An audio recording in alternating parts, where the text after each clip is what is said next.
नमस्कार दोस्तों, क्या विश्व के सभी धर्मगुरुओं की आध्यात्मिक शक्ति अक्षीण हो चुकी है, जो कि इस महामारी के प्रकोप के सामने पस्त होते दिखाई दे रहे हैं।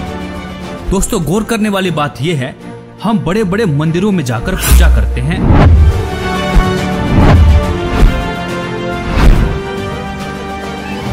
मस्जिदों में जाते हैं, तीर्थ व्रत उपवास करते हैं, धर्मगुरुओं से दीक्षा लेकर भक्ति भी करते हैं। आखिर किस लिए? अपनी रक्षा के लिए ना।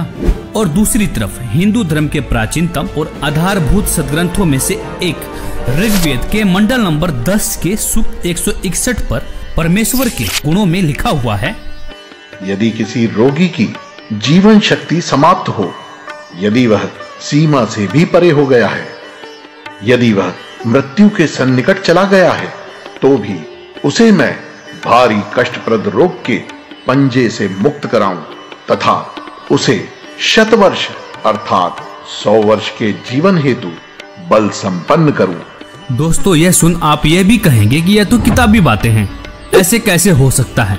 लेकिन दोस्तों, सच में ऐसा संभव है। वीडियो देखते रहिए, आगे बताएंगे भी और प्रमाण भी दिखाएंगे। यदि भगवान ऐसे लाभ नहीं दे सकता तो पवित्र वेद भी झूठे पड़ सकते हैं। एक तरफ विज्ञान फेल है तो दूसरी तरफ अध्यात्म भी। ऐसे में अध्यात्म पर भी सवाल उठने लाजमी है, क्योंकि वेद तो भगवान के गुणों का यह गुणगान करते हैं, कैसा भी रोगी क्यों ना हो, परमेश्वर उसे ठीक कर 100 वर्ष की आयु प्रदान करता है। तो आखिर क्यों इन धर्मगुरुओं के पास जाकर भक्ति करने से हमें इस महामारी से राहत नहीं मिल रही है? क्या यह धर्मगुरु आपके अनमोल जीवन के साथ खिलवाड़ कर रहे हैं? क्या इनके पास कोई आध्यात्मिक समाधान नहीं है जो जनता के कल्याण के लिए सामने नहीं आ रहे हैं? एक सच्चे संत की पहचान तो संकट के समय ही होती है, क्योंकि प्राचीन समय में जब राजा और प्रजा पर संकट आता था, तब संतों की कृपा से ही समाधान हुआ करता था। परमेश्वर की भक्ति तो निरोगी काया और सुख शांति के लिए की जाती है। और इसी संदर्भ में कबीर परमेश्वर जी ने भी कहा है कि संत शरण में आने से आई टले भला, जय भाग्य में मृत्यु हो तो कांटे में टल जा। मतलब यदि मृत्यु भी होनी हो, कांटे जैसे दुख में मृत्यु टल जाएगी। दोस्तों, ऋग्वेद से साबित हुआ कि परमेश्वर की शक्ति के सामने विज्ञान शून्य है, क्योंकि जिस परमेश्वर ने मानव को बना चलाया, क्या उसे स्वस्थ करने में समय लगेगा? नहीं ना। दोस्तों, ऐसे में इस बात को भी दरकिनार नहीं करना चाहिए कि इस संकट की घड़ी में हमारे आध्यात्मिक धर्मगुरु क्या रोल अदा कर रहे हैं। कोई भी धर्मगुरु सामने आकर यह विश्वास नहीं दिला पा रहे हैं कि मानव जाति पर मंडरा रहे महासंकट से किस प्रकार से बचा सकते हैं। और दूसरी तरफ एक संत के शिष्य माननीय प्रधानमंत्री जी को लाखों पत्र लिखते हैं, लाखों ईमेल करते हैं। माननीय प्रधानमंत्री महोदय, भारत सरकार, मान्यवर, आप जी से हम संत रामपाल जी महाराज जी के लाखों अनुयायी आप जी के द्वारा मांगे गए सुझाव का सम्मान करते हैं। हमारी आप व आपकी सरकार से विनम्र प्रार्थना है, हम आप सभी से यह आग्रह करना चाहते हैं कि रामपाल जी महाराज इस विश्व में एकमात्र संत हैं जो शास्त्रानुकूल भक्ति विधि देकर लाखों करोड़ों परिवारों को कई प्रकार से दैहिक, दैविक, भौतिक तापों से राहत दिला चुके हैं। ऐसी आध्यात्मिक शक्तियों से परिपूर्ण संत जो कि बेकसूर हैं, उनको जेल में रखा गया है। बावजूद इसके यदि आप अपने मंत्रिमंडल के साथ उनके पास जाकर इस महामारी से बचाव हेतु अपनी प्रार्थना लेकर जाएं, तो हम ये पूर्ण विश्वास के साथ जानते हैं, क्योंकि संत परोपकारी व परमार्थी होते हैं, हमें यह पूर्ण विश्वास है कि वे अपनी दया दृष्टि पूरे विश्व पर बरसाकर इस समस्या से निजात दिला सकते हैं। आशा है इस एकमात्र बचाव के तरीके पर आप जी अमल अवश्य करेंगे। सत साहिब। और ट्विटर पर भी ट्रेंड करके पूरी दुनिया को विश्वास दिला रहे हैं कि सिर्फ और सिर्फ एकमात्र संत हैं जो मानव जाति को महासंकट से निजात दिला सकते हैं। वो संत कोई और नहीं, संत रामपाल जी महाराज हैं। यह सुन इस वीडियो को स्किप मत करना, जरा रुकिए, आपको विश्वास दिलाने के लिए कुछ जीते जागते प्रमाण पेश कर रहा हूँ, जिन्होंने संत रामपाल जी द्वारा बताई गई शास्त्र अनुकूल भक्ति की और परमेश्वर ने उनकी मृत्यु को भी टाल दिया। दोस्तों आज तक सिर्फ हमने सुना ही था कि परमेश्वर अंधे को आंख, कोढ़ी को काया, निर्धन को माया और बाज को पुत्र देता है, लेकिन यह अनसुना सत्य वर्तमान में सत्य साबित हो रहा है। दोस्तों ऐसे ऐसे एक नहीं, दो नहीं, हजारों प्रमाण ऐसे हैं जो संत रामपाल जी के अनुयायियों के जीवन में आप देख सकते हैं। मुर्दा बच्चा जीवित हुआ।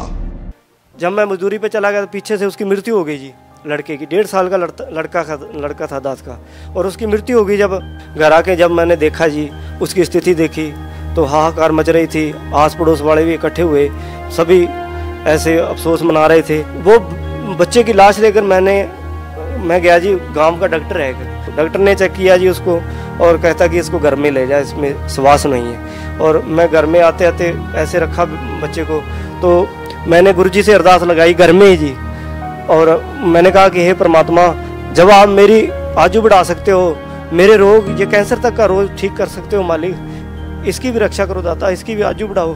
हे परमात्मा, मेरे सतगुरुदेव ने तेरी दया करी मेरे, मैं कुछ इतने लाभ दिए मैं बता नहीं सकता आपको, इतने लाभ दिए मेरे को इस भगवान के, मैं धन्यवाद करता हूँ इस भगवान का। मेरे बच्चे की आजू बढ़ाई, उसी तरह हम जिंदा हो गया जी गांव के सामने, सभी देख रहे। जितने मेरे को गालियां देते थे उस गांव में, वो कहने लगे कि आपके संग में बहुत शक्ति है, वो पूर्ण संग। आज मेरे गुरुजी की कोई निंदा नहीं करता मेरे गांव में। मेरे को इतने लाभ हुए जी, मेरे कैंसर का रोग ठीक किया, मेरी आजू बढ़ाई मेरे परमात्मा ने। और घर में ऐसा होता था जी, हमारे खाने को आटा नहीं होता था और हम मांग मांग के खाते थे, काम भी करते थे, फिर भी बीमारी के खाना हमको मांग के खाना पड़ता था। जब से मैंने नाम लिया, मालिक ने बहुत सुख दिया। दे दिया डॉक्टर ने जवाब, फिर कैसे ठीक हुआ बिना दवाई के ला इलाज कैंसर? बोले ये बीमारी ठीक होगी, ये कैंसर है, इसको हम ऑपरेशन नहीं कर पाएंगे और ये और बढ़ जाएगा जी। क्या ये कह रहे हैं कि संत रामपाल जी की भक्ति करने के बाद ये फोड़ा अपने आप फूट गया, अपने आप ठीक हो गया, अपने आप ही इसी से ले ली, ये सब अपने आप हुआ है? कुछ ऑपरेशन वगैरह डॉक्टर ने? तो एक पैसे की दवा नहीं करा, आप यार ठीक है। और कति ज्ञान सुनकर समर्पित हो पाओगे तो आपकी कैंसर का बाप भी ठीक हो जा। भगवान किसे कहते हैं? वाह भाई वाह।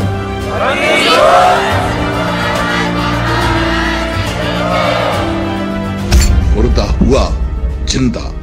पत्नी के भाई थे, उन्होंने बताया कि आपको तो डेड बॉडी हो गई थी। जिस समय डेड बॉडी, उस समय पूरे हॉस्पिटल में मतलब ये विषय का रहा कि वो ख़त्म हो चुका, और हर जगह मतलब ये बता दिया गया कुलवंत दास जी मृत्यु घोषित हो गया। मेरे घर में आना जाना, रोना धोना हो गया था।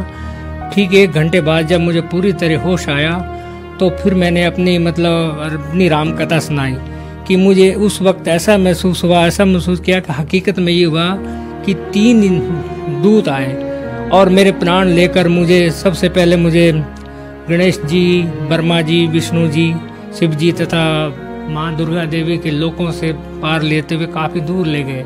आखिर में मैं जाता हूँ, आखिर जब मंजिल पे पहुँचता हूँ, ऐसा मुझे महसूस हुआ ये सतलोक, मिनी सतलोक ही है। तो वहाँ गुरु रामपाल जी महाराज जी एक सामने खड़े थे। मैंने जब देखा तो उन्होंने मुझसे कहा, बेटा की भक्ति अधूरी है, तो आपको मैं एक मौका और भक्ति का देता हूँ, आप अपना जीवन सफल हो जाएगा। उसी वक्त गुरु संत रामपाल जी महाराज जी ने कबीर का रूप दिखाया। उसके बाद मुझे वहाँ से तीनों यमदूतों ने वहाँ से एक धक्का दिया, और धक्का देने के बाद मैं जब यहाँ से आंखें खुली तो मैं एकदम अपने आप को देखा, मैं पसीन से तर हो गया। तो मेरे पूरे पीठ पे नीले निशान पड़े थे। दुर्घटना में मौत, जीवित किया। बड़ा लड़का था मनोज नाम का, उसका मेरा बल्लमगढ़ में आके एक्सीडेंट हुआ शाम को 7 बजे।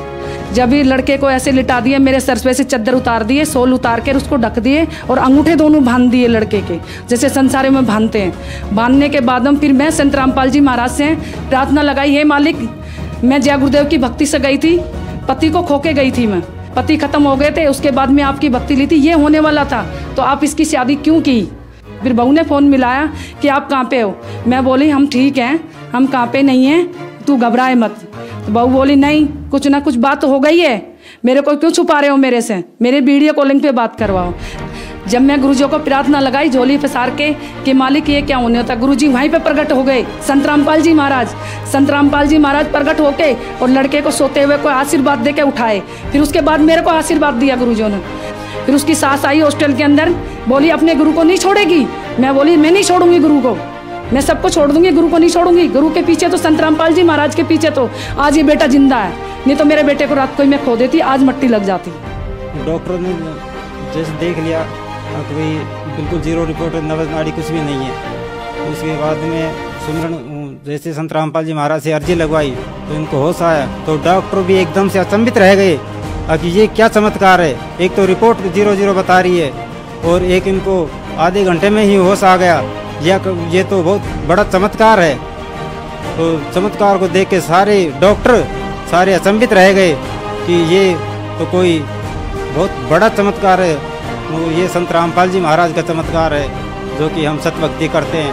और इन्होंने जीवन दान दिया, एक मौत के मुंह में से निकाला इनको, रुपेश दास जी को। क्या नाम है बहन जी आपका? कमला दासी है जी। मेरे घर वाले को 2014 में 10 अक्टूबर को पैरालाइज का अटैक पड़ गया था, बिल्कुल ख़त्म हो गए थे। तो बेटे के याद आई कि सतलोक आश्रम फ़ोन मिलाऊं। जब फ़ोन मिला तो किसी भगत ने फ़ोन उठाया वहाँ से, उन्होंने कहा बेटे ने, मेरे ने रोते रोते बड़े बेटे ने, कि भगत जी बात करा दो परमात्मा से, मेरे पापा ख़त्म हो चुके हैं पैरालाइज का अटैक पड़ के। तो भगत जी परमात्मा से बात कराई, परमात्मा ने कहा बेटे बंदी छोड़, दया करेंगे, दंडवत करके अमृत जल और प्रसाद दे दे। तो भगत जी मालिक ने इतनी दया करी, संत रामपाल महाराज जी ने, इतने बेटे का फ़ोन भी नहीं कटा। इतने तो मेरे घर वाले ने यूँ कह दिया बेटे मैं बाथरूम करने जाऊँगा। बाथरूम करके भगत जी गली में टहल के आया, गली से टहल के घूम घाम के फिर घर में आया। परमात्मा ने इतनी दया करी, हमारे पूरे घर में रोआ राहट मच गया था, ख़त्म हो चुके थे, बिल्कुल एक मिट्टी पड़ी थी घर में। इतनी दया करी मालिक ने, मैं आपसे बता नहीं सकते, हमारा सारा कुनबा रोआ राहट मच गया था घर में।